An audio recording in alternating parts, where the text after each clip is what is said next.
50K subscribers. How good's that? I think we're almost at 52 now.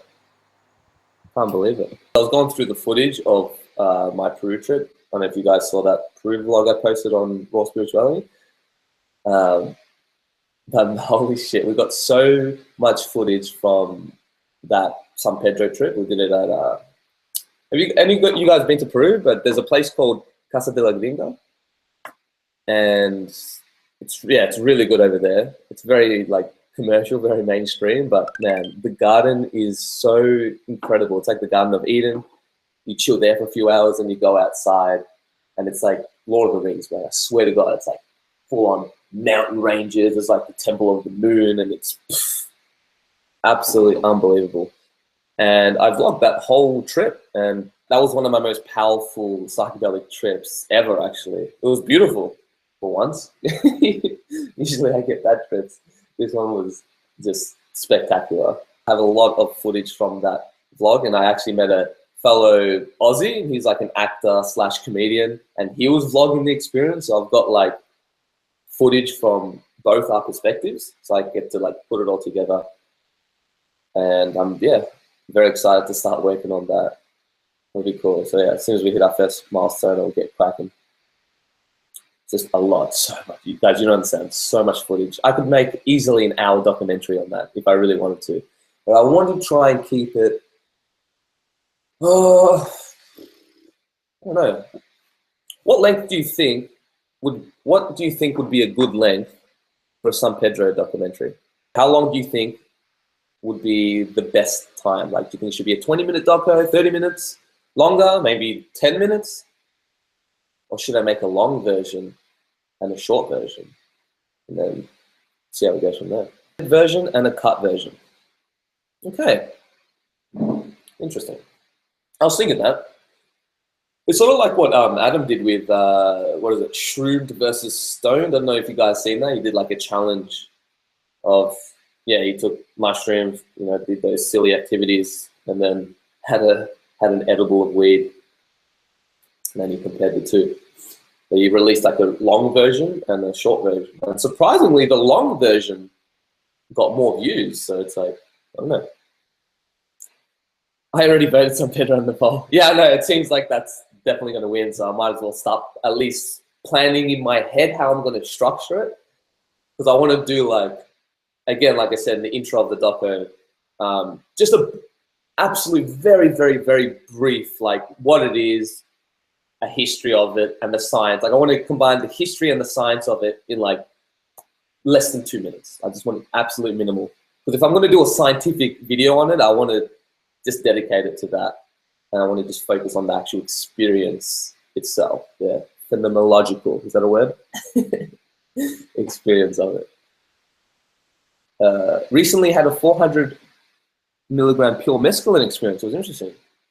Nice. How was it? I've actually never had pure mescaline before. My only mescaline experience is through San Pedro. So I've had 3 times. So first time was back when almost 3 years ago now, when I first went to Peru to drink ayahuasca. And then I drank San Pedro and it was amazing. That was actually the trip that gave me the crystal clear direction of starting a blog, and which eventually started into a YouTube channel, and then here we are, right?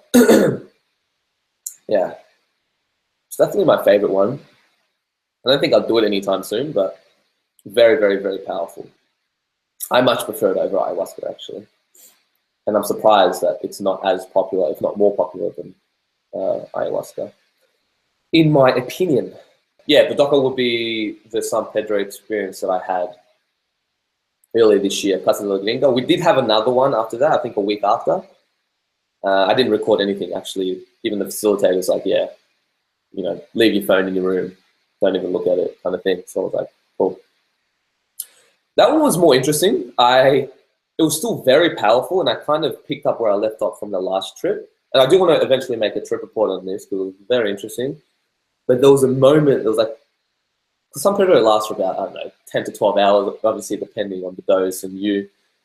Sometimes it can last for 20 hours in some cases. But I had, there was like a 1 hour period where I went really weird places. Like I don't know, like demons versus angel, biblical shit, like this epic battle going on in my head, and then something to do with aliens, and then psychedelics being like, I don't know, it's like they're using us and harvesting our energy for their agenda or something like that. That's like the vibe I get. I'm like, what the fuck is this? Something that I'm connecting to, or just my mind fucking with me? I don't know. But it was a bit unsettling, to say the least. But then I got out of it, and that's what's beautiful about San Pedro. It's usually more gentle than ayahuasca. You know what I mean? Like if you're having a real bad time, you want to get out of it. San Pedro will go, all right, have a break, but you're gonna have to get back here. Whereas ayahuasca just holds your face in the puddle while you're drowning and kicking, and just doesn't let up. A way that I like to describe it, which I heard from some place else, but I really resonate with, is that San Pedro is like nature's LSD, if that makes sense. Yeah, it's beautiful, much more. Well, I personally believe it's a lot more powerful than LSD, but then it's all opinion, isn't it? People get upset. It's like the LSD purist. And it was actually my last San Pedro ceremony where I got a very strong message that said, hey, maybe you should take a break from psychedelics, dude. Go ahead, go have fun. Because I was planning on going to Mexico, you know, taking mushrooms and all that. And that was like, no, not a good idea. And Bernard highly recommended that I just don't take psychedelics for a long while. It's just because of how much I had to process, especially just from the jungle itself, through ayahuasca. And, you know, you could say that I went through an ordeal. And what did I do? And even here's why you should always listen to your girlfriend, fellas. Because Yesenia told me, he's like, oh, yeah, maybe you shouldn't trip with Adam, you know? And I was like, oh, but with this collaboration has been planned for so long, it's like, how can I not do it, you know? So it was all out of ego, but I was justifying, like, oh, no, it'll be fine, you know? We'll just do one LSD trip. And, you know, even that I probably shouldn't have done just because of how much integrating I had to do. But again, I probably should have, at the very least, stopped after the LSD trip. But no, I had to agree to take a boga. And then that's what caused this very intense existential depression, I suppose, whatever you want to call it. I just want to test, because I'm at my girlfriend's house right now, I just want to test see if the internet connection's okay, if it's worth doing here again. I think next time I'm going to try doing a live stream at midnight and see how we go. And then whatever time gets the most people, that's the time we're going to start doing it. Which may be a nude question, but do you always experience an ego death with ayahuasca? Well, first you've got to define ego death. And by ego death, do you mean completely losing your identity and all human constructs and that? Because if by ego death, if you mean that intense of an experience, then no, not for me. But something important to note is that most retreats in Peru give you tourist doses because shamans just get a bit paranoid. They don't want to give too big of a dose for tourists because, yeah, some people freak out like this guy. But no, not all the time. Ayahuasca is very interesting in the fact that I think it's the most unpredictable compared to other psychedelics. Because you seriously, I know with any psychedelic you never know what you're going to experience, but with ayahuasca particularly, it's so polarizing and so vastly different from like each experience, you know what I mean? I've had very chilled experiences where the visuals have been like, yeah, sort of there, like kind of translucent, and like maybe if I concentrate and put myself to a trance, I can sort of see it, and like thoughts would flow a little bit better, and it'd be very chill, you know, like a very low dose mushrooms or something. And then other times it would be like full blown DMT, and I can't handle my shit, and I think I'm dying. Other times it's purely physical, right, where you have a lot of muscle discomforts, you're throwing up and just shit's moving around. And you never know, because sometimes people go in there and a lot of times they expect a certain experience, like, oh, I'm going to see these visuals and, oh, I'm going to deal with this trauma, and it's usually the complete opposite. Sometimes ayahuasca can give you a beating, sometimes ayahuasca can give you a loving hug. Those are nice. Like the good trips on ayahuasca are fucking amazing. But the bad trips are like, Whew, something else. How much more powerful was the brew from Dreamglade compared to your first retreat? Much more powerful, for sure, yeah. Stacy, the founder of Dreamglade, who used to be, actually, interesting fact, he used to own Karma Cafe in Iquitos. He sold that, built his retreat. But anyways, yeah, he talks about his brew. He's the one who told me about how much retreats give tourist doses, and he gives like a powerful dose, right? Like that, if you guys have seen the Aya doco, the one where let's say I freaked out a little bit, that was like half a shot glass. It wasn't much at all. Not a shot glass, like a big shot glass, but yeah, it wasn't much. But that brew, from what I remember, had the ayahuasca vine, obviously, chacruna, and it had wambisa. And wambisa is, if I remember correctly, it's a native plant to Colombia. It doesn't matter. But that has 5 times more DMT than chacruna. And again, you have to fact check all this. He just told me this. I just never researched it myself. But it also has 5-MeO-DMT in it as well, which, according to Stacy, he says that it makes it more visual, right? It gives it that 3D aspect of it.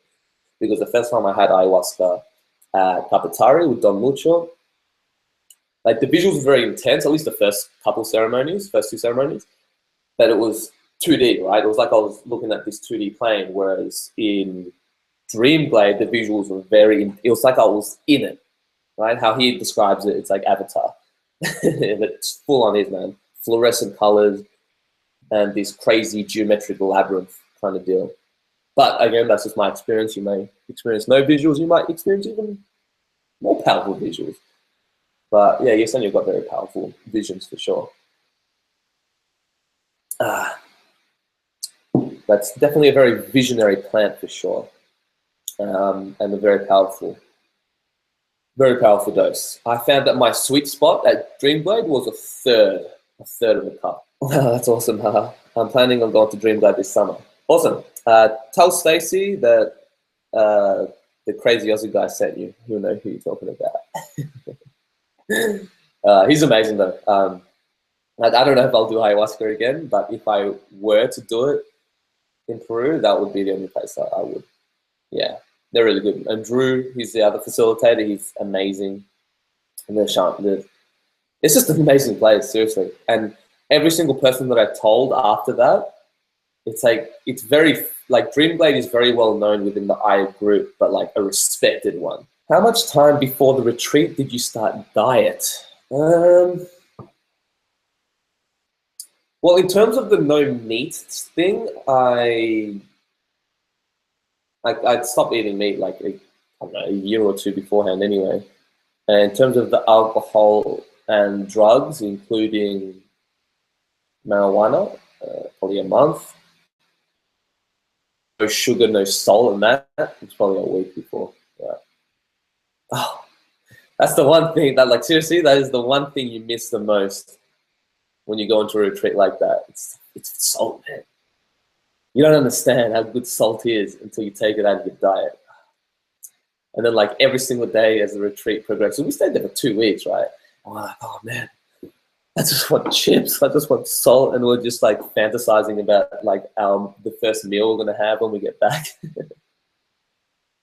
Yeah, but there is a post diet. It's not as strict. Like, you don't have to be like full on. Like, I don't know. Like with the salt and the sugar and stuff, I'm not too sure about that. But I definitely agree with the staying away from dairy, especially pork. That can actually fuck you up if you have it before and after, you know, drugs. And spicy food, apparently. I don't know if it's like a metaphysical reason, because, I don't know, chili wards off spirits or something, you know, some people believe in that, or whether it's because it's just going to be more painful when you throw up and, you know, shit yourself. Because you don't want to throw up while you've got like chili in your stomach. That would suck. I hate throwing up. That's the one thing I hate about ayahuasca. Crazy journey though, man. Whew. Like even now when I'm thinking of, like, I'm just reminiscing on that experience, I'm like, it's intense. It was a very, very intense experience. And it just, deep down, I definitely asked for that experience because I like to have extreme of an experience possible. But now, like this year, for the first time in my life, I'm finally learning that lesson and just taking things more patient, and not going into that world too much, for sure. Because I haven't tripped since Canada, and I have absolutely no plans to trip anytime in the future. Fuck that. Maybe never again. Who knows? No, I don't want to say never. Like, you know, never say never. But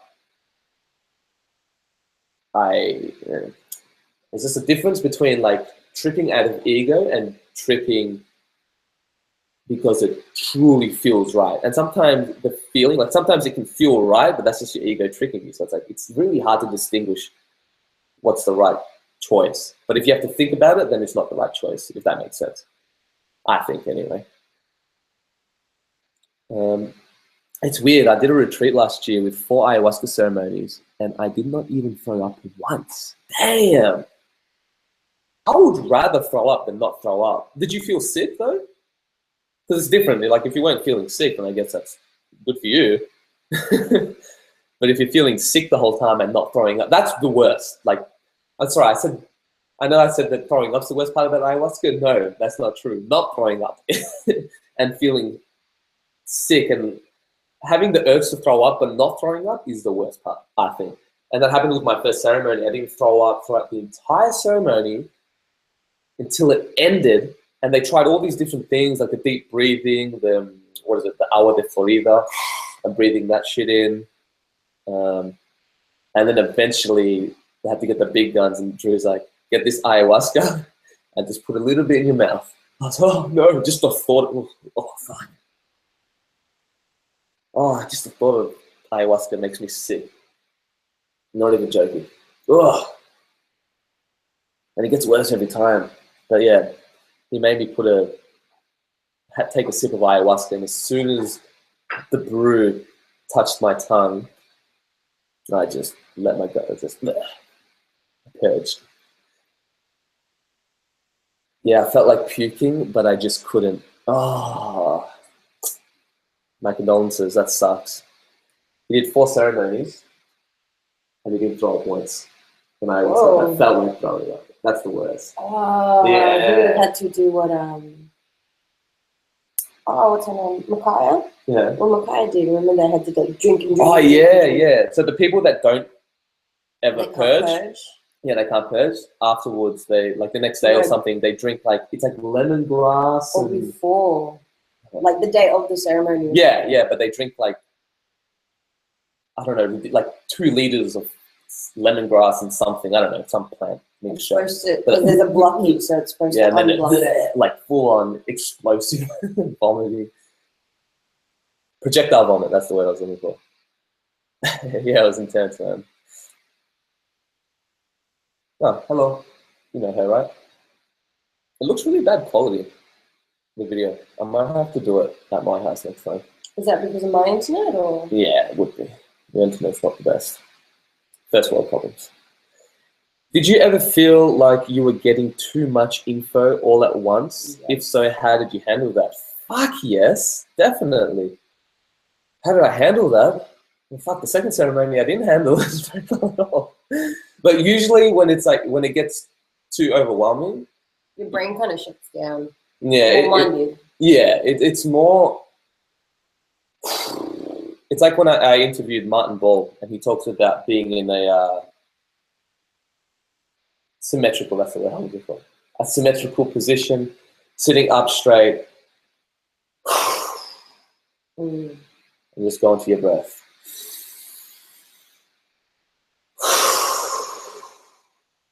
And just focus on your diaphragm expanding and contracting, and just really 100% focusing on your breath. Yeah. Deep breathing. Because, like you're saying, you're getting too much info at once. That's in your head. So you got to get out of your head by getting into your body. I remember when that happened to me, I got so overwhelmed. I started crying.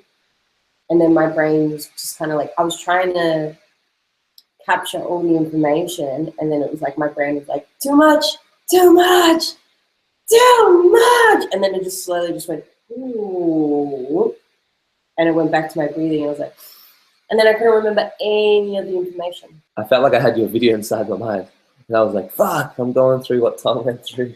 Lol, but then it went away. That's good. So you just got to remember that everything passes. And I know that sometimes it's easier said than done, because you might know all the rules, right? You've prepared on everything that you might go through during a psychedelic experience, and you're like, oh, if I get a bad trip, then it's like I should just be present, breathe into it, surrender, let go, and all that shit. But then it's like sometimes it gets too much, and you just can't let go. How did your girlfriend have a life-changing experience? Babe? She left. She'll come back and she'll answer your question. Sorry, I'm struggling to find the words. Words, struggling, brain, fart. Come on, like the things that have helped you resolve, or maybe new okay, things so some of the life-changing things were, for example, to learn. I learned to love every aspect of myself. Like I find, like you know how like a lot of people are just like, oh, the past is the past, you know, leave the past in the past, and that was the old me. Don't worry about the old me. I used to hate the old me, or like I'd have times where I'd just be really mad at stupid things that I would do, or just the type of person I was. And then I kind of realized, I'm like, oh, I can't be mad at that person anymore, because that person is me. And it's not, it hurts. It hurts to be mad at myself. It hurts to hate myself. So I just embrace it. I love them. I'm like, you're a cheeky devil, you, but I love you. And yeah, so loving my past self, my bad parts of myself, like every part of myself has, in like my perspective in life and stuff. For example, okay, just an example, what part of yourself weren't you accepting, and how it did? Oh, I don't know, because it was the first night when my intention was to know who I was, and I saw all the different. And who are you? I'm multiples. I'm not just one. I'm multiples, and there were a lot of aspects of myself that I either didn't know were there, or I had forgotten about. So, because I remember, like, I'm tripping out and I'm holding myself and I'm hugging myself and I'm crying. I'm sobbing like a baby, hugging myself, crying. And I'm like, I'm so sorry. I'm so sorry. I've got you. Like, I was holding my own back and I was like, I've got you. I've got you. I'll look after you. You know, I won't let anything bad happen to you or anything. Like, I've got you. I've got you. I love you. And yeah, and then I remember kissing my body and everything. I'm like, I'm so grateful. I'm so grateful. Thank you, thank you, thank you. I'm like hugging my legs, kissing my legs. I'm like, you guys are the strongest. Thank you so much. I'm so sorry I put you through so much, but it's because you guys are the strongest, and I know you can take it. And so that was definitely, like, I've learned a lot about my body, which was like big life changing. I learned, another thing was, like, it brought up some issues that I feel like I've dealt with, but at the same time, it kind of showed me just because you talk about stuff doesn't mean you're okay with it. Like, just because you can express and talk about a traumatizing event without really reacting or being affected by it doesn't necessarily mean that you're over it, or that consciously, it's like your ego tricks you by thinking, no, I'm over it. I'm okay, it happened, da, da, da, da. Yeah. But really, deep down, it still hurts. So I'm. That's okay, right? Yeah, exactly. And that's helped me as well. It's funny because it brought up a lot more shit and traumas and stuff like that, but I'm learning to deal with all of them. Like, yeah, I might be crying a little bit more than usual. But it's good. I feel good. I feel better. So you learn to really be present and sit with that pain. Yeah, just I've learned to really just embrace anything that comes and just just embrace it. And yeah, that's the best way to put it. There you go. Yeah, she did. That's how she had a life-changing experience. Well, that's just one part of it, right? Yeah. But, you know, eventually we'll make an ayahuasca documentary and go really in depth about her whole experience. Mine wasn't as eventful as his. You don't want that too. That's just like, yeah, anyway, we're not going to continue about my horrifying experience. But I am going to make a nightmare trip report on that second ceremony, and I will be doing it with this one. Oh, really? Yeah, because I want to get two perspectives on it. Do you ever get used to ego death? As in, when it starts happening, is it always kind of similar each time, or is it like everything is a whole new experience? Well, I don't know if I've experienced it like an absolute, well, based on my understanding of ego death, going from at least Martin Ball, who I interviewed on a podcast, I don't think I've had an ego death. I think I've had many experiences that I've gotten very close, but my ego is just clinging on to everything that it can, and I've never like fully been able to let go. But I'm talking about the particular ego experience where you're literally one with everything and your identity doesn't even exist anymore, you know? Whereas I've had very powerful experiences, but I've always been conscious of the fact that my name is Tom and I'm in this place. Like, let's say, you know, during the jungle, let's say, I was like, I'm conscious of the fact that my name is Tom and I'm in the Amazon right now. Like, you know what I mean? If that makes sense? But it doesn't get easier anyway. I was going to say with the ego death, I think it depends as well on the person. Like, you're going to experience different types of ego death. It's not just going to be the one. And I don't think it's ever what you expect it to be. I can't. But it can feel like the process of ego death feels like a physical and metaphysical death.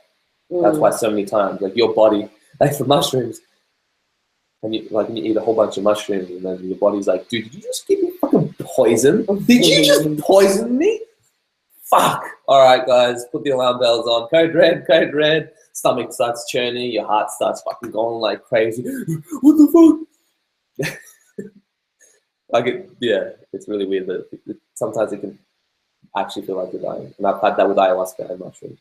Well, because when we were in Scary Canada, shit. in the hot tub, and I actually kept dying. I kept seeing myself die again and again and again. Yeah. And I am, for those who don't know, I used to have a deep-rooted fear of death.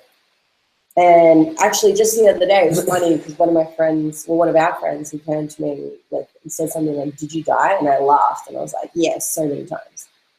And then I kind of just paused, and I was like, "Oh my God, I'm laughing at me dying," whereas before I would have been like, "Oh my God, oh my God, oh my God, oh my God, oh my God." Like, I'd start freaking out. But yeah, I started laughing about it because I think when I was dying, I just kept seeing myself die again and again and again. And it was just on a constant loop. And every time it got scarier and scarier and scarier. And I was like, oh my God, this is terrible. Oh my God, how am I going to get out of this? And then I was like, you know what? I'm just not going to fight it. Like, there's no point in fighting it. I'm going to keep dying anyway.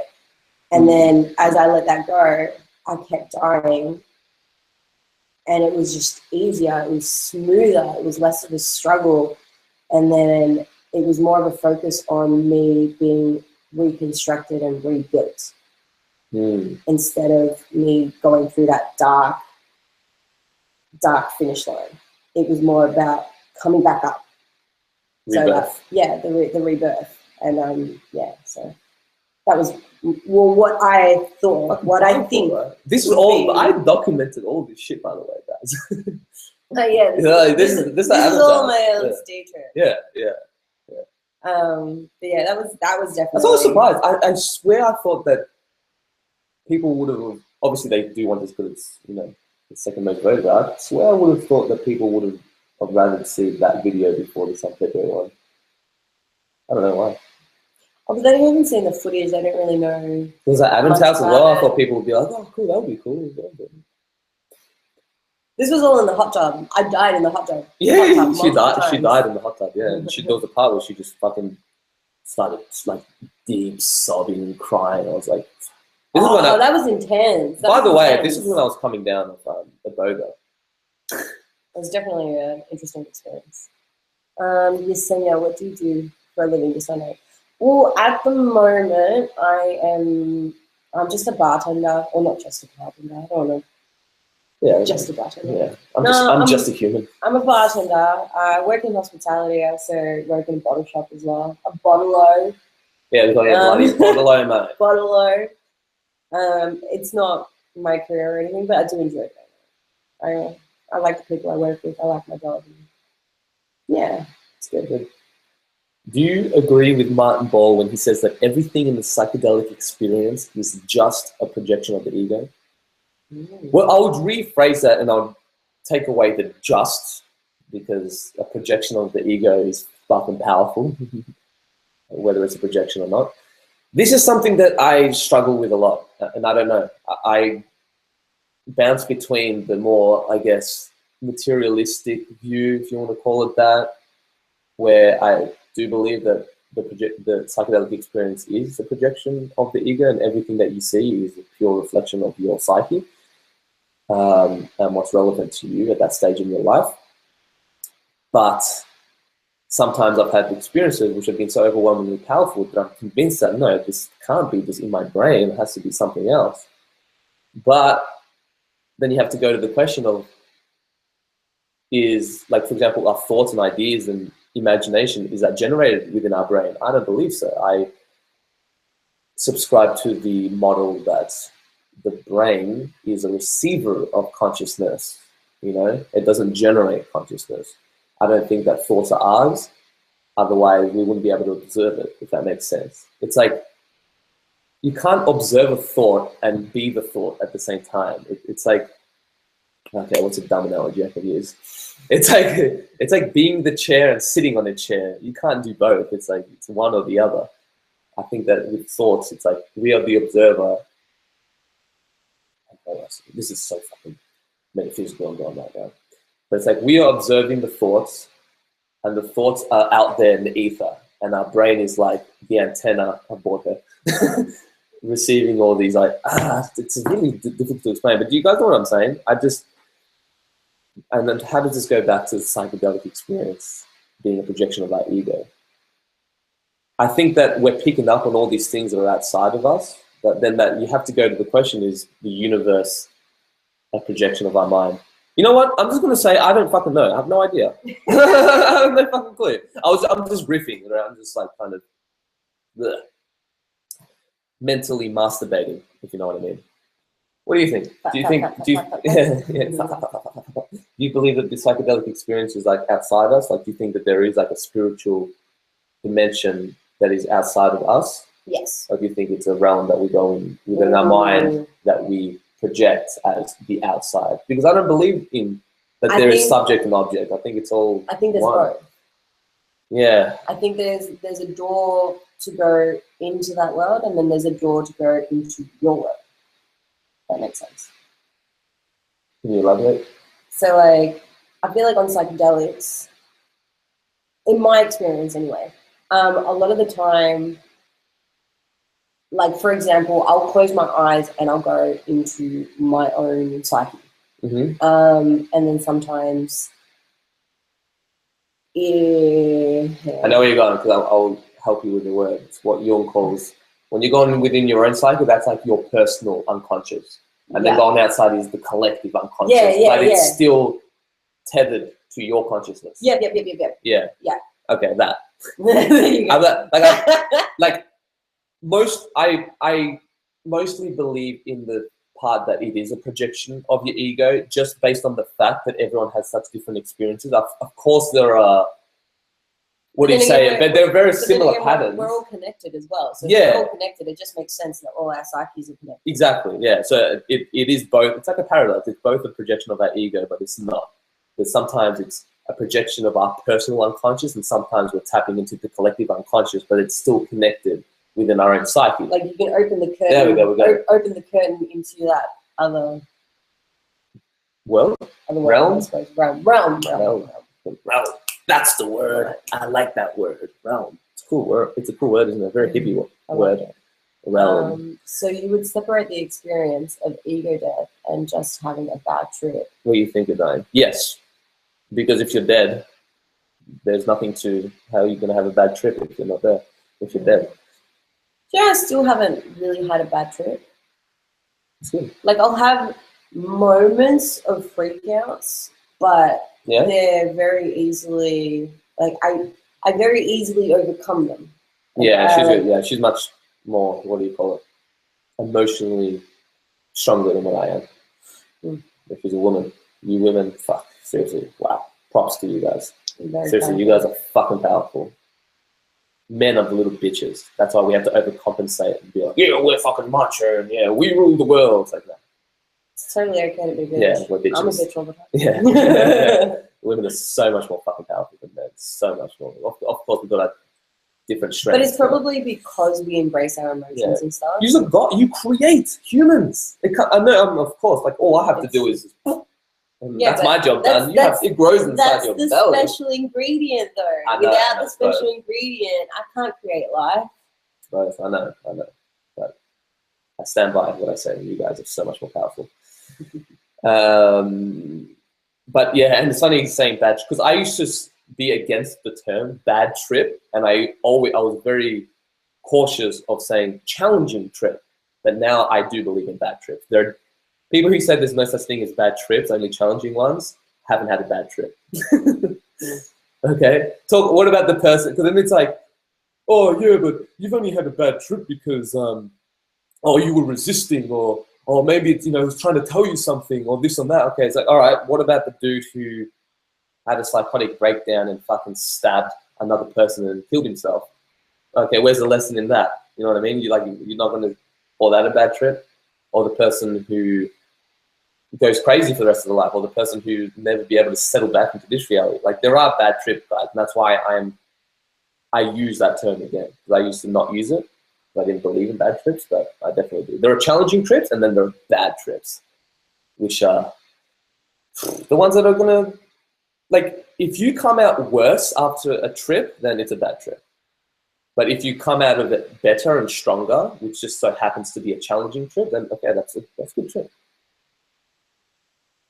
Does your girlfriend's parents were okay?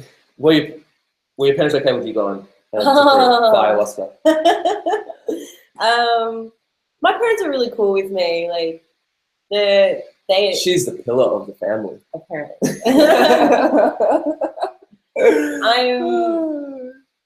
Because I'm the middle child, so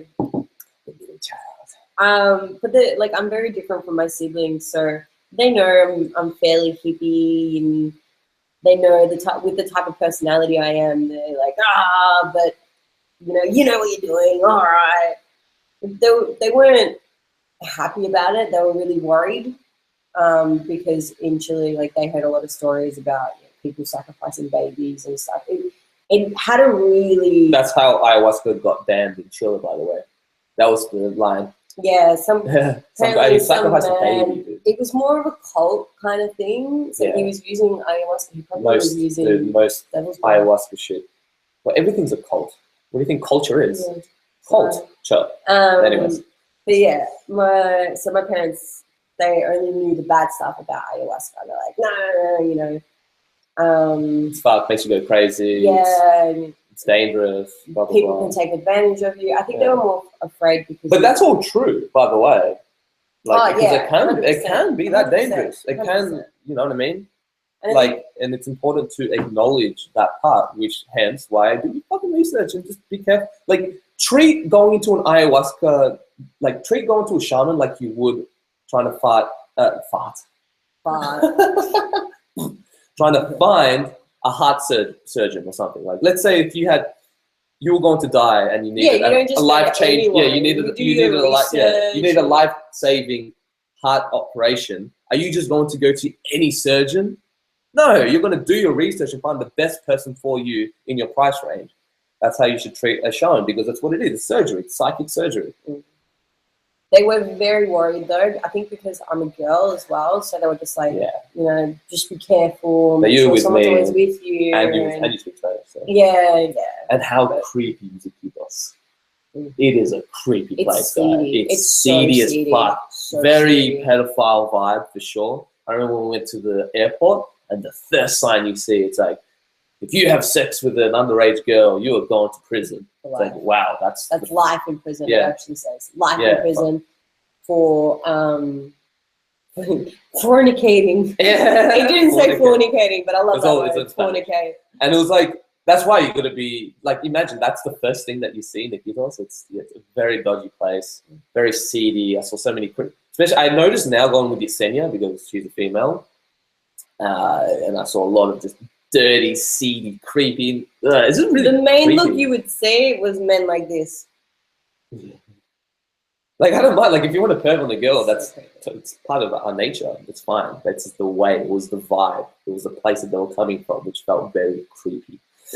But anyways, I have a very good relationship with my parents, so I kind of just explained everything to them, told them the facts, and they were like, okay, if you must. When Tom freaked out that second night, I was like, oh my God, I'm going to tell my parents, and my parents are going to be like, I told you. Tom went crazy. Like, we told you this was going to happen. I did go crazy. That was my worst fear as well. It all makes sense. We're going to deconstruct this trip in detail, like I said, on the trip report, because there's a lot to unpack there. That documentary was seriously just nothing compared to what it was. I did not convey the absolute severity of that experience. Still sticks with me for today. And it just took, like, you know how you said, like, sometimes you think, like, oh, yeah, I can talk about it, I can laugh about it. I'm like, oh, yeah, I'm over it. Like, you don't really register the fact that, like, oh, no, this is actually a deep trauma that I'm just covering up with humor. It's weird. It's like the more you talk about it, the less you deal with it. Yeah, it's very strange. And it was until it hit me in Mexico, actually. I got a wave, like, oh, fuck, that was a really intense experience. And it just hit me, like, what the fuck? I almost died. Like, I could have fucking died, man. Like, for real. And then it wasn't until I did a boga when that everything just came. So, scary shit, man. Ayahuasca is not to be fucked with. I think more so than any other psychedelic, and it frustrates me a lot when people have that hashtag be your own shaman, especially with ayahuasca, and I think that's very irresponsible. I think it'll be a very interesting... I don't agree with that at all. But that's mine. Again, if you're getting triggered because I say this and you do it by yourself, then all right. That's fine. If you want to do it, do it. But if you have an emotional reaction to what I'm saying, then guess what? There's a bit of truth to it. So depends. If you don't get emotionally triggered whatsoever, then cool. If it works for you, fine. Just make sure you get at least a trip sitter or someone on standby in case shit hits the fan. But if you because people get genuinely upset when they say things like this, and then that's when you know, what are you trying to hide, man? As I said, the video of your second night from both our perspective would be very interesting. Yes. You guys like seriously, now just thinking about it, I'm getting like anxiety. I'm not all about the outside perspective, guys. Yeah, exactly.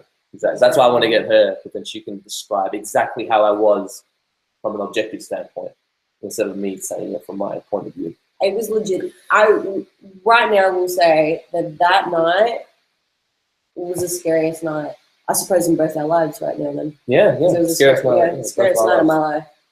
It was terrible. Yeah. I don't ever want to experience that again. For real, yeah. And by the nature of psychedelics, or of life in general, how it's like a spiral. So if I do end up having a bad trip again, I feel like the potential is to just go deeper and even worse. So I don't want to really risk that. Would you ever do ayahuasca outside of having to go on a trip to do it? Like, would you do it at home if you could, or you think there needs to be a real ceremony? I don't think that you need to get approved for it. Again, my personal belief, I think that you should do it with a facilitator. It doesn't have to necessarily even be a shaman. I'm not talking about a shaman, but someone who is an expert on ayahuasca, someone who has had many years of experience, not only doing it themselves, but facilitating groups, and who's experienced every possible scenario that can happen. You know, like if I have a psychotic breakdown, are they going to know exactly how to deal with that situation at the time? Those are the questions that I ask. But in terms of going on a trip to Peru to do it, no, I don't agree with that. Like, I could have a ceremony at home. or Heon, I yeah, would so fuck do yeah. it. Yeah. They're great as long as they're great. It'd probably be better. Yeah, I think so too. I've had one ceremony in Australia Like 2 years ago, and it was amazing. On your own in complete darkness. Oh, you mean by yourself? No, not by yourself. Like, Oh, like a private ceremony. Yeah, something. like a private ceremony. Yeah. In Yeah, I the would. backyard or something. I just would not do it by myself. I wouldn't order it online and try and brew it myself. I think, no offense to you guys, and again, if you get offended, deal with it. No, I'm not even sorry. Deal with it. You're a fucking moron. Like, straight up. Well, especially if it's your first time doing it. And I know I'm like lecturing, but I really want to bring it across, get this message across, because guys, the people who do ayahuasca, especially when they fuck with this kind of shit by themselves, I can tell you their personal lives, they're not the most stable person. That's what you got to look at. The people who give you that advice, like, oh, no, it's fine to do it, it's fine to do it. How are they 1 year later? How are they 2 years later? How are they 5 years later? You get me? Have they grown from that experience? Are they genuinely getting more grounded and emotionally stronger? Or are they just getting more unstable, more neurotic? And it's a pattern that I see from a lot of psychonauts, I suppose, especially people who trip too much and they do it by themselves a lot. Because it's like an ego thing, like, oh no, but I can handle these experiences by myself. It's like, yeah, you may have amazing trips, and then again, you might have that afterglow effect, and maybe even for a month, maybe 2 months, maybe even 6 months later, it's like, oh wow, I'm starting to think in this new way, I'm starting to break all my negative behavior patterns and blah, blah, blah, blah, blah. But then how are you going to feel a year's time from now? Like, is it going to have that sustainable change? Which is where an expert facilitator comes to play and can help guide that experience for you. And I know I'm saying this, I'm like a broken record right now. This is just my personal opinion, and I just feel very strongly about it. Especially not even only due to my own experiences, but from the many psychonauts that I've met, and especially the ones that do it very irresponsibly. And I'm telling you, most of them are like pretty messed up. So yeah.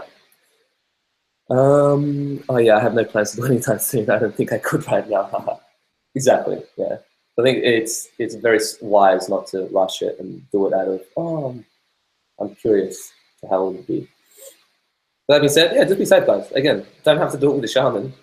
Just at least someone who knows what they're doing. That's it. Especially ayahuasca. Like when I know I'm getting like a bit heated and I feel very strongly about this opinion, but I'm particularly talking like especially ayahuasca, peyote, like the really iboga, like the master plant teachers, and high dose mushrooms. Because I think mushrooms, like, low dose LSD, low dose mushrooms, you can get away with doing it, with friends, by yourself, out in nature or whatever. You can get away with that more often, but it still can go south. But with ayahuasca, it's more dangerous because, it's especially brewing it is very complicated. You don't know how much you're getting. And yeah, it's a lot of shit. If you trip again, which psychedelic would you take? I'm assuming you're not talking about MDMA and marijuana. Otherwise, it's been a while since I've had an MDMA trip. That's my favorite. Like right now, sorry to cut you off, but right now, I know it's not technically a psychedelic for you nerds out there, but that's technically my favorite one. Technically, that's my favorite one. Okay. I'd be between LSD. Really? You like it that much, huh? Wow. I don't know. I feel like I would do a smaller amount of LSD. Yeah. She did 200 micrograms. Is that a lot? That's a lot. Definitely for a first timer. Oh. That's a lot. But for some strange reason, my tolerance is fucked. Yeah, her tolerance. No, my tolerance is actually weird, and I try to like. Sometimes I think it's my ego, like, oh no, yeah, I got tolerance, yeah, I got a high tolerance, and then it's just like, you just want more drugs. It's like when we have a brownie. Yeah, exactly. Like she'll have a brownie, I'll be like gone, and she'll be like, I'll just be like, yeah, I'm okay. 1 hour later, yeah, I'm sober. And like 3 hours later, I'm still tripping. Yeah, so she's very tolerant. I'm very sensitive. Especially like, now, especially after ayahuasca. It would depend on why I'm doing it. But I feel like LSD. and the only thing is LSD I like because no, I can't explain it. It's too long. Can't for me. explain it. I don't like it because It's too just long. it's very confusing on LSD. It's But very confusing. But then that's different because most people would actually say that mushrooms is more of a head fuck. Yes, I found LSD more of a head fuck, and I LSD is couldn't more retain or remember anything. Whereas mushrooms, I could remember most of the stuff. And which psychedelic would I take? Absolutely none sound appealing. No, none sound appealing to me right now. But if I had a gun to my head and I had to choose a psychedelic, San Pedro. I suppose I could do like 3 grams of mushrooms. Yeah, San Pedro. No. Because I still have a jar of mushrooms at home. I just because I give them away, so I don't take them. And every time I handle them, it's like, Mufasa.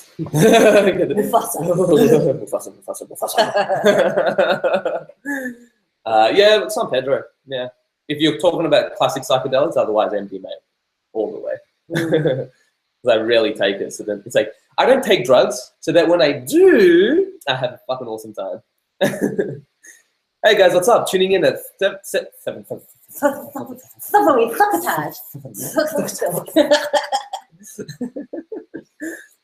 You actually laughed at the Looney Tunes character then. Tuning in at 7:33 p.m. in Eastern USA and about to take some kratom. You didn't like kratom. I love kratom. I want to get some sent to me. It's illegal here, but you can fight so it's coca. I have some coca. How good's coca, guys? Any of you guys have experience with coca? It is the most underrated stimulant in the world. Fuck coffee. Fuck all stimulants except for I like coffee too. He has it like every day. Yeah. Every day. And it's actually healthy for you. You can't say that about coffee. Very nutritious. Very nutritious. I should have had some today. Oh, I didn't know. You're already buzzing. I am, yeah. I'm very sensitive. I'm very sensitive. Especially the stimulants. But the thing is about coca gets me perked up, more switched on, especially because it's oxygenating to your body. That's why it's really good for altitude sickness and stuff like that. And it's fucking so good. And I don't feel like anxious, you know what I mean? It's like I feel more energized and perky, whereas with coffee, I feel it gives me more energy, but it's got that jitteriness to it, you know what I mean? Like I feel my heart going a little bit too much. Like right before, because I had a coffee before starting this live stream, I was getting a little bit anxious, but it's all good. A part of it is obviously just starting a live stream, but I think the coffee just provoked that a little bit. Whereas coca, I would be like, it's sweet. Coca's good. I'd buy a huge stash of coca in a heartbeat if I could. Yeah. And I think it's because in Peru we had the leaves a lot. Here I've got the powder. You know, I prefer the tea. Yeah. It seems so much nicer because we put stevia in it as well, and it's like tea's nice. It's so good.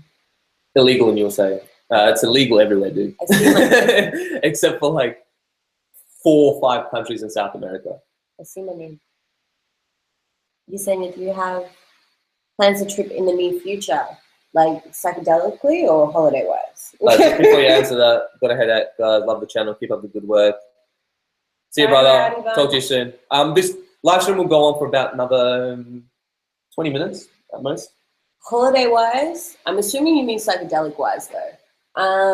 To trip in the near future, not really. It's not something I see happening anytime soon, just because I still feel the need to incorporate a lot of the lessons I learned on my psychedelic trips. I'm still integrating.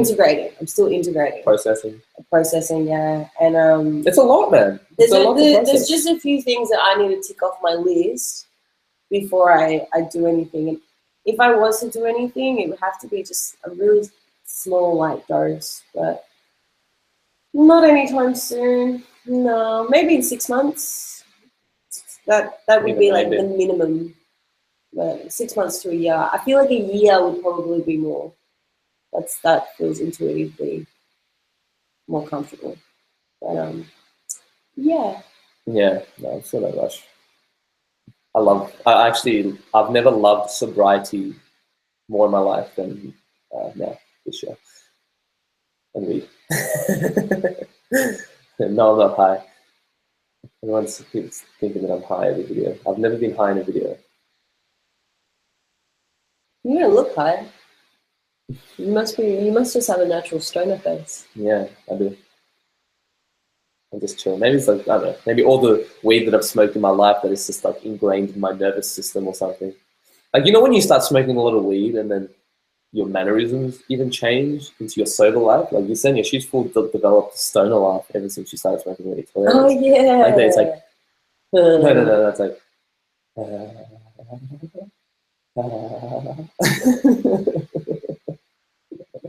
it's something like that. It's a very stoner life. It's hilarious. I have multiple laughs. I laugh at it as well. Yeah, it's really bad. Like I don't even put it on. Sometimes I'll just laugh and I'll be like, oh no. I got symptoms. Any other questions, topics you want us to discuss? Or we can just riff and just talk about nonsense. We do talk about nonsense. Yay, Australia. Australia. Yeah, we're slow on everything. We're very conservative. Very conservative. It's too laid back and no one gives a shit enough to like go out and do something. Yeah. You know, you can be to a whole bunch of your friends like, dude, let's go to the city. There's a fucking epic protest. It's going to change the world. It's like, yeah, but Game of Thrones is on tonight. Yeah, I would, but I don't know. I'm already sitting down. I don't want to drive all the way there. Yeah. It's rain, it's annoying. Nothing is going to change here until shit hits the fan, as sad as it is to say. Oh my god, ever had a spider jump in your car through an open window while driving? Oh my god. Yeah. Luckily, no. I've had spiders on my car, and it's hilarious because I have a few stories actually. It's fun. There was a time with you when we were doing a singing lesson. Yeah, that's right. Yeah. I was in my car, and there was a giant huntsman on the side of my window. Those who don't know, huntsman is like a mini tarantula. Yeah. But when I say mini, I don't mean mini. Yeah, I mean like mini. Yeah, but like thin. It's not as hairy and as thick as a tarantula. Yeah, Google it. Huntsman. It's called a huntsman. Huntsman. But yeah, it was on my car, and I got to Tom. I'm like, Tom, get it off my car. And because my family owned a cleaning business as well, so stereotypical Latinos. I opened up the window a little bit. I gave him a broom, and he's trying to brush it off. He gets it, and I'm like, oh, thanks, babe. You're my hero. And he's like, yeah, right. Say goodbye. I'm driving off, and I have the windows open because I think it was a warm day or something. I have the windows somewhat open, and then all of a sudden, I just see this crawl across my front window, and I'm like, closing the window, like, and then I park the car straight away. I send him a message, you failed me. Well, it's like, even my friend was telling, Corey was telling us a story how there was like all these baby huntsmen. There was literally hundreds spreading through the back of his car everywhere. It sounds like a horror movie. In my mind, I saw that scene from Harry Potter when they're in the forest and all those giant spiders. Shooting himself. Yeah. I love Harry Potter. Yeah. I actually got over my fear of spiders after my heroic dose of mushrooms. Because after what I experienced, I'm like, I was afraid of this. I was like really afraid. Like I'm like, of course, if a spider goes on me, I'm not going to be like, Of course, I'm going to shit myself. But yeah. Oh, cool. We've got some cool questions. Thank you, guys. Do you still make music? I've actually recently started getting back into guitar. It's been more learning, not so much creating music. I just improvise and fuck around. But like in terms of sitting down and creating songs and structuring it, not as much anymore. But it goes in cycles, and I love music. And I don't know why I went so away from music.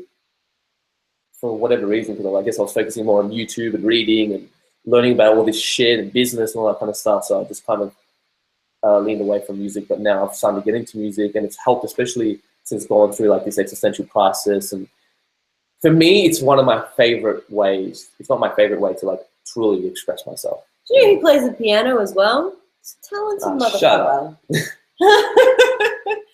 So talented.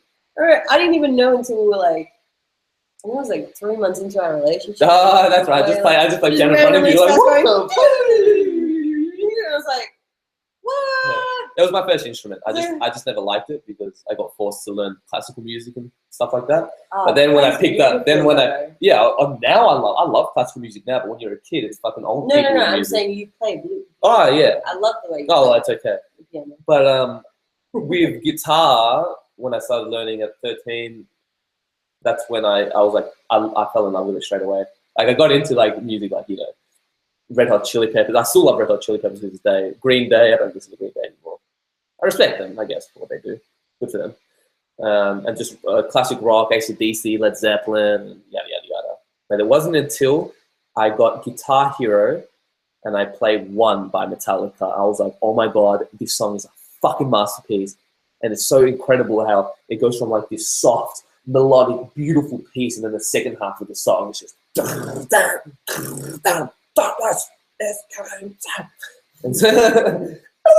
it's like this epic. Oh man, I love it. It was so, I've never like heard a song like that where it's got like the duality. Like I said, I like I'm a very extreme person, and it makes sense because I've always been like half angel, half demon, I suppose, in a lot of ways. A little bit more demon than angel. Yeah. Oh, come on. I'm more angel these days, surely, hopefully. You're more balanced down these days. And it makes sense going back in my childhood and growing up and the things that I was resonating, like even video games, like Devil May Cry was, I'm going to go to my favorite video game in just a sec, but Devil May Cry was like one of my favorite games, and that was like, you know, he's half demon, half fucking human or whatever he was. Anyway. And like that's why I love bands like Trivium, because it's like such an awesome balance of like beautiful melodic singing and then like just brutality, fast, like aggression. I love that. Fatality. Yeah, but metal's a little bit more too intense for me for the most part these days. I like more chill stuff. Tame Impala, I fucking love Tame Impala. King Gizzard and the Lizard Wizard. Those are amazing bands from Australia. I know, I've got to check them out. King Gizzard sounds Australian. Yeah, it does. Oh, bloody King Gizzard, man. Fuck yeah, man. Yeah, King. I don't know. Maybe I've heard of them, but not properly. I'll give them a listen to. Yeah, I love all sorts of music though, for sure. I even like Spanish music. I like fucking classical, rock, jazz, metal, good metal, not too heavy metal these days. As long as it's melodic and it's structured well, like the songwriting is good, then I'll listen to it. What else? Yeah, pretty much everything. Everything except for auto-tune pop and gangster rap. For the most part. There's some, I guess maybe 1% of gangster rap, I guess, can be good, but not my type of thing. For me personally, I'm not saying it's shit, it's just I don't personally like it. But I do like some hip-hop and stuff. What's his name? The one that's coming to Australia, but it got sold out, so we can't see him anymore. Anderson .Paak, he's fucking amazing. Tash Sultana, she's fucking incredible and just pure expression. Xavier Rudd, fucking. I'm getting into Jaina Aiko, she's really cool. I like Soundtrack. She doesn't like it. I like Soundtrack. What's that? Like soundtracks for like movie soundtracks and video game soundtracks. I really like that. No, because he plays the most dramatic shit. Like he plays songs from The Gladiator, like the scenes where he's dying, and it's just like, why are you doing this? This is not setting the mood at all. I like video game music as well. They're really cool. I'm actually learning the guitar that I'm learning. I'm learning like it's like a classical version of the evil Morty theme in Rick and Morty. That's fucking cool. And like Super Mario and stuff. Okay, anyway, that's enough about music. What's your favorite video game? Okay, I've thought about this a lot. And I've broken it down to each generation. I've got my favorite video game of all time. Oh, geez. Yeah. He's more than prepared for this. Yeah. I've been preparing for this question my whole life. Even as a kid, I'd fantasize like, It's like, what's your favorite video game? I'll even have lists and like my Oh, favorite God, genres. I'm not gonna go that deep. I'll just go by generation. Such a nerd, yeah. And that's like I don't even play video games anymore. Not really. Just Not Nintendo. really. Just when Nintendo we play games together. when we play together. Yeah. But from each generation, it's Super Nintendo. Super Nintendo would be Yoshi's Island, which is Super Mario World 2, and Super Mario World 1 being a close second. I think that was the best game in that generation. Then the Nintendo 64/PlayStation generation was Banjo-Tooie. It was a sequel to Banjo-Kazooie. It was my favorite game. Crash Bandicoot. No, Banjo-Tooie all the way. I love Crash Bandicoot. Banjo-Tooie all the fucking way. Yeah. Especially the music More and everything. adventurous. Oh, I love Yeah. I love the soundtrack. So It you liked Tooie over the first one? Yeah, for sure. Because it was more in depth, the way that the worlds were linked to each other, and you'd have to learn a move in like one of the last levels and then go back to the first level, and the secrets and the depth and the difficulty and the moves and the eggs, the grenade eggs, fire eggs, ice eggs. The first one does kind of feel like a child. No, the first one was incredible. That was like my favorite game at the time. I know, but I'm saying it's like a child version compared to Tooie. Oh yeah, for sure. But yes, anyway. Yeah, and then for the next generation, the PS2/Xbox/GameCube generation, it would have to be Resident Evil 4. I think that's one of the greatest action games of all time, and that paved the way for the next generation. In terms of graphic and in terms of gameplay, story was incredible. That was amazing. I would still play it to this day. So Resident Evil 4.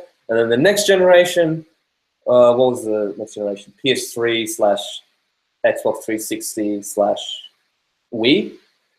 It would have to be Gears of War for sure. That's the one I played the most, and I still think it's the greatest third-person shooter of all time.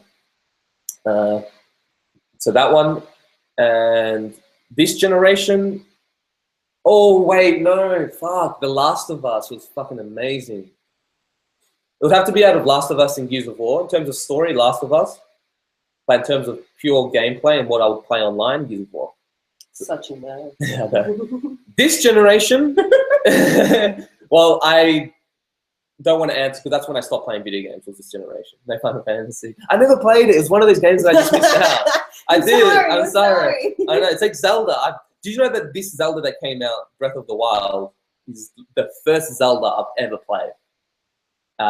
Like the one that I'm going to play from start to finish. I played one on Game Boy Color, but it was an emulator, so years later. Yeah, and I know I haven't played every game, but yeah, I know that Final Fantasy is incredible to. Especially Final Fantasy 7. Like, I'm very well aware of how incredible it is, but I just, yeah, see, 7. But yeah, I just never played it. Go play it right now. All right, see you guys. Go. I'll take over. Yeah. But yeah, what else? Yeah, this generation, I guess so far, Zelda's pretty good, and I really want to get the new Mario game on Switch. That's it. But yeah, again, I haven't played too many games this generation, so I'm not going to answer for this one. But yeah, those are it. It's like, whoa, wasn't expecting that. Peace, infinite waters diving deep once again. And we even had breakfast yet. Can I get a hello there? How to open your third eye. And it's like, when he says something really profound, like, what is it? I don't know. So what's a fucking profound quote? I don't know. Hard choice. What is it? Okay. Easy choices, hard life. Hard choices, easy life. Gonna get that in slow mo. He does that literally every video. Oh shit! I died watching each of your videos. Oh yeah, we did it like it. He's a funny man. Yeah, I love. Yeah. Like if you think I'm making fun of you, because like I don't. Nah, he's fucking awesome, dude. He's just like pure positivity. He's like on this bliss state. It seems like it anyway, all the time. Yeah, he's hilarious. I'd love to hang out with that dude. I think we made fun of that a lot in Canada. Oh yeah, we did. Especially like snaps. Wait, and... what is it? Stay well, stay healthy. Yo! You laugh at me like he does I that. know. Good times. Yeah, I like that. I don't watch all these I like how this podcast. I like how this live stream went. See, we don't always have to talk about psychedelics, guys. That's why I like live streams and podcasts, especially for this channel, because I don't have to operate within the psychedelic realm, which is really cool. With future guests, I'm definitely going to get a lot of people who are in the psychedelic realm, but I want to focus more people who are in the personal development realm, but from all different walks of life. You know, for example, I would love to get, you know, like a successful musician, talk to him. I'd love to, or her. I'd love to. With a porn star. A porn star. It depends on what porn star. It'd have to be like a very interesting porn star. Yeah, he asked me, he's like, what do you think if I did a podcast with a porn star or something? I'm like, it would have to depend on the porn star, I suppose. Yeah. It was just so random, just be like, you know, famous porn star on psychedelics. Yeah, I don't know. It doesn't have to be psychedelics, though.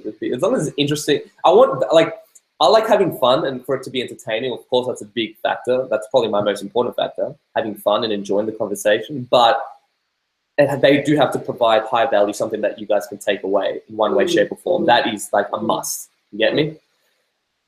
I highly recommend checking out Ryan Cropper for that. Yeah, that's who I found out about astral projection, all that. Yeah, sure. I'm in the future, for sure. Why not? I read for sure, fucking for sure, mate. Infinite Waters on the podcast. I think he might be a little bit too big for my podcast. Bye, Rachel. Bye, Rachel. Okay, we're gonna wrap up soon, guys. But I just want to continue. Oh, you guys have really great chemistry. Thank you. Ah, thanks. Yes, we do. Anyway, that would be cool. Getting Infinite Waters, Kill Swan, even. I don't want to, like I said in the last video, I don't want to jinx saying, I don't want to announce what I'm going to have on the podcast because, you know, life happens and then it gets delayed.